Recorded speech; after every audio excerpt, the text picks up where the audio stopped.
All right, let's go straight to CNN contributor and Sirius XM radio host Pete Dominick. He's got a special panel. Pete? Thank you, Wolf Blitzer. Well, next week, it's a big debate in Hofstra and Long Island, and we got to talk about what can be learned from the bottom of the ticket. What can be learned by the performance last night by Paul Ryan and Joe Biden? What can they do differently? Ross, I'll start with you. With me, I mean, I think, you know, the president needs some of what Biden brought to the table last night, right? I mean, I think Democrats and liberals were very excited, enthused to have a candidate out there who actually seemed to be showing some passion, who seemed to really believe that a second term for Obama-Biden was, you know, a genuinely good idea and so on. So he needs to channel some of that without, you know, rolling his eyes, saying malarkey, interrupting Mitt Romney, and all the stuff that, you know, maybe Biden can get away with because it's a vice presidential debate, but you can't do if you're the president. But it's also tricky because the next debate is a town hall format. So it's a completely different format, and you're interacting with the audience in a way that people weren't last night. So Pete, there's that layer, too. I think President Obama has nowhere to go but up. He's got to show up. Yeah, that's for sure. He's got to show up, speak up, cheer up, and look up. Right. Or if not, he's going to have to pack up. Well, I mean, the big lesson to be learned is that if the president leads with facts and then he follows it with passion, the American people are going to get it. And I think Joe Biden demonstrated that last night. Yeah, I think one thing that was really interesting is you could have a debate that talked about a lot of dense issues and serious issues, but still was engaging and lively and really connected with the audience on both sides. And I think that's a lesson for both candidates going forward. But, I mean, President Obama needs to learn how to make his points, and he needs to learn how to make them concisely and quickly. I mean, Joe Biden did it, Paul Ryan did it, Mitt Romney did it. President Obama has passed some good policies. He needs to know how to sell them and explain them in kind of a soundbite in a way that people can understand. Like, I don't know, Bill Clinton does. Is it that hard for him to learn how to explain? Yes, it is. No, I don't think it is. He's done it before. He's been in elected office now for an awfully long time, and he doesn't done it. And you'll remember when he started listing, back before he changed his mind, when he started listing what his biggest failures was, one of his biggest failures, he said, or the first biggest failure he identified, was not being able to sell his story. And part of it is that he can't speak in the short answers and sound bites. This is rare now to have Republicans saying that the president's main failure is that he doesn't know how to speak clearly and talk about serious issues. What he said was his main failure. No, in telling stories in a narrative. And I think that in a debate, I think he had an off night, clearly. I mean, he admits that. Lots of people admit that. But one thing we know for sure about this president, one thing he's been able to do all along, is really be able to provide some clarity for complicated issues that people disagree on, but really be able to bring people together through clear language. And I think he's going to be able to do that and feed on the audience. The president is resilient. I mean, he has to be resilient to have competitive. gotten through, and competitive, but to have gotten through this kind of economy where the Republicans, you know, previously were deep-sixing the economy and the president brought us out, he'll be able to communicate. Over yes, 50% it's true. Obama's resilience in the face of 8% unemployment is an inspiration to us all. Sure, all unemployed Americans. Let me switch gears a little bit. What can Romney learn or not learn from Paul Ryan? I mean, we're focusing so much on the president's awful performance last time and what he can do better. What does Mitt Romney need to change, if anything? And what did Paul? I mean, I think most of what Romney needs to change just has to do with the format, right? You're going to be in a situation where both Obama and Romney are trying to sort of connect and sell themselves both to the audience at home, but also to the people they're talking to in the room. And that's a completely different situation from the first debate. So Romney, I mean, I think overall most people would say that, you know, Romney overall had a better debate than Ryan did. I thought Ryan was fine and those who are watching cleared the bar and so on. But I don't think Romney looks at the Ryan performance and says, oh, I need to model myself after that. I think Ryan was very clearly just trying to sort of establish, you know, sort of keep the momentum going, deliver a sort of solid, calibrated performance, and not give the Democrats some big soundbite that they could latch onto. Well, in fact, he did give them some things. I mean, I think this is a problem on substance, not on form, but on substance with Paul Ryan. Paul Ryan and Mitt Romney need to reconcile their positions with respect to abortion.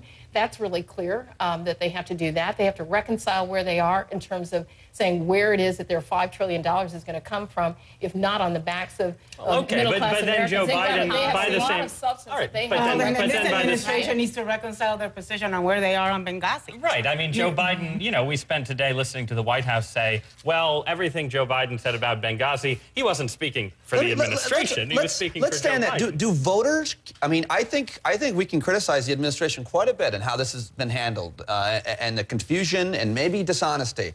Do voters care about their reaction to Benghazi in this election? Because I'm not sure that that's an issue that voters care. They should. They absolutely should, but I'm not sure that that's going to be something that we're not through flushing out this issue. This issue is continuing to get more complicated. And Republicans more and more. This is not about Republicans. Come on, guys. There's 4 dead Americans. It's okay. an evolving security situation. One can expect that one thing might be true at the beginning that's different from the end. I think that we've got to actually take the politics out of this. What voters care about, they may not care about Benghazi, but they care about bin Laden. I mean, and that's what the president is saying. Good luck trying to get the politics. Yesterday, Obama had a 6-point advantage on handling foreign policy and a 4-point advantage on handling terrorism. That's on a Fox News poll that came out yesterday. So I think people are looking at the total record on foreign policy and looking for someone who's not going to be rash. And Mitt Romney, in the wake of the crisis, was incredibly rash. And that's something that got lost, I think, a little bit in Ryan's explanation yesterday. I agree the president has had an advantage on foreign policy throughout the election, but it is striking that 6% lead is down from a 10% lead, a 12% lead now that before. The polls aren't rigged anymore, aren't they looking pretty good? Every day I wake up Nobody and I say, here. Thank God I don't need to unskew the polls today. Yeah, nobody here thinks the polls were rigged, right? Okay. Right. The polls weren't rigged. The BLS labor numbers weren't rigged at 7.8% unemployment. Yeah, not saying anybody. The other thing, though, is this town hall format is way different. A lot of people say it plays to President Obama's advantage.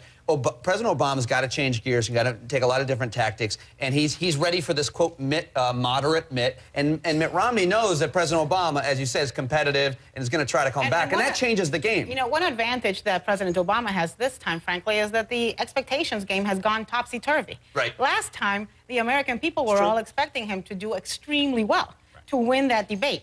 This time, I think if he just shows up and is able to articulate a sentence, maybe smile every few minutes, he's going to do better than he did last time. The expectations have changed. But the challenge for Obama, and this goes back to the point you were making, right? I think it's true that Obama has great communication skills in certain forums, in certain settings, right? On certain days. But he has always struggled more than a Bill Clinton did with the sort of personal connection. Although I do think the president actually does quite well in a town hall format. I think much more so than standing behind a podium. I think you're right. I think you're right, generally does, but we'll see what happens next Tuesday. We'll see if he shows up again. All right, we got to take a quick break, and we're going to come back, and we're going to give some unsuspecting targets our unsolicited advice. You do not want to miss this part of our segment. We'll be right back. Welcome back to Wolf Blitzer's Situation Room. I'm Pete Dominick. We've hijacked the room with our brilliant panel because right now we want to give our unsolicited advice, not that anybody asked. And Anna, I want to start with you. Looks like you've got a ballot there of some sort. Well, regardless of what it may look like, this is not Donald Trump's prenup. This, front and back, legal-size pages full of legalese, is my Florida ballot. The Florida legislature, in its infinite wisdom, decided to put the entire language of all the constitutional amendments on it. My advice is for Florida voters, this is going to be a hard, long, complicated ballot. Study your sample ballots, pack a lunch, take some water, wear comfortable shoes, because this could take some time. And to the Florida legislature, a couple of words, fix it.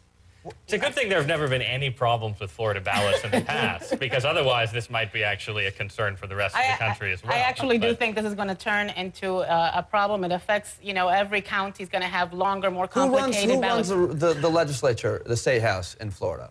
Good people. Elected by the voters of Florida. What party? Is there one party dominant? Good people of Florida run the legislature. Is it Republicans or Democrats? Because, I mean, who wins in this? I mean, who wants this? This can't be good. I don't think... I'm falling asleep looking at that. I'm telling you, this cannot be good, and I think it's going to end up in long lines. It's going to end up in a problem. God knows we had a hard time handling Chads. I'm not sure how we're going to handle 10 pages of legalese. Congresswoman? Well, Anna, they also need a magnifying glass in addition to lunch. Yeah. My unsolicited advice is for the women of America as they're watching the debates coming up and preparing for the election, and it's that they should listen to their heads, but they need to pay attention to their bodies.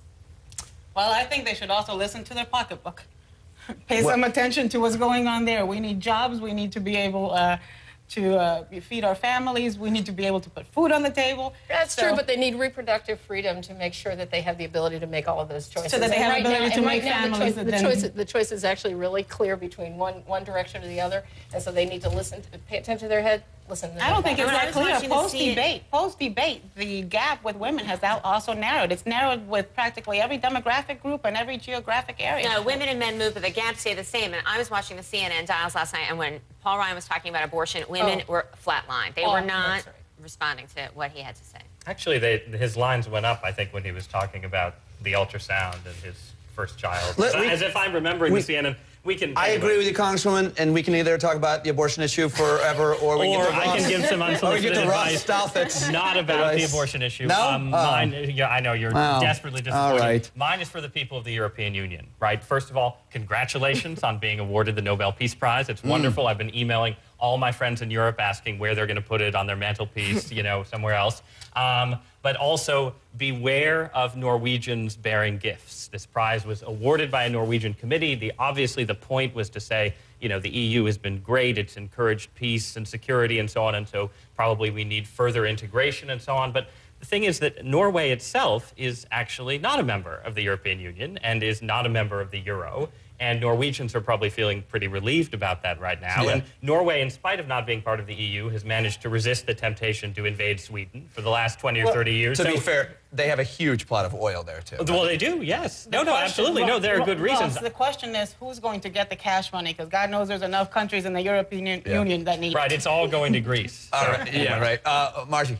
Well, so my advice would be to Republican elected officials all over the country. So we know about Todd Akin and his outlandish remarks on rape, but there have been a whole host of other elected officials who've made similarly outlandish comments. There was a Republican elected official in Wisconsin who said something pretty horrible, and then he doubled down and repeated, said, no, what I meant to say was this horrible thing about rape. You had an elected official in Arkansas who wrote a book saying that slavery was, you know, could have been a good thing. He wrote a letter to double down on that position. So if you find yourself wanting to talk about rape or slavery and you are a Republican elected official, my unsolicited advice would be just hold on a moment, take a break, step outside, pretend you have a phone call, and just, you know, maybe you want to avoid it because you will make national news. Or just don't ever speak on those issues because it's not going to go well. I mean, no one's defending these idiots. That no matter what, never go the right direction. Right. No.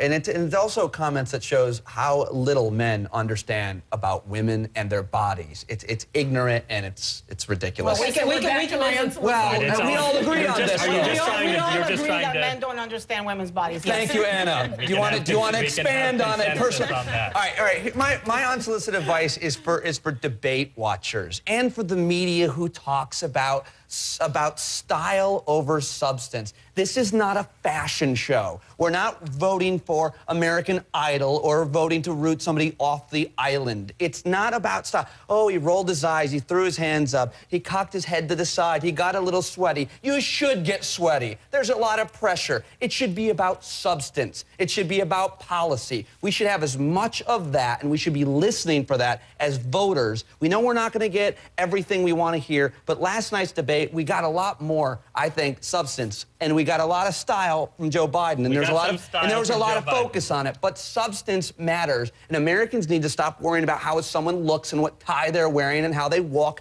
and how they stand, because that's not going to affect their lives. Substance over style. Hands in. Do we agree? Don't you think Joe Biden's style, though, was part of his substance, right? That part of the point of the Biden performance was part of his character. It was part of his personality. But I care a lot more about what he said than how he said it. The fact that he's smiling shows he cares about the voters. He made it really clear that we don't need malarkey in India. That's right. I will not go in with you because I think it will unemploy. It will lead to the unemployment of the body language experts, and I will not do that to the American Body Language Experts Association. Thank you, guys, and right back to Wolf Blitzer right now. Pete, thanks very much. Thanks to the entire panel. Up next, fooling Iran. We're talking to the former CIA agent behind a real-life spy thriller turned Hollywood movie.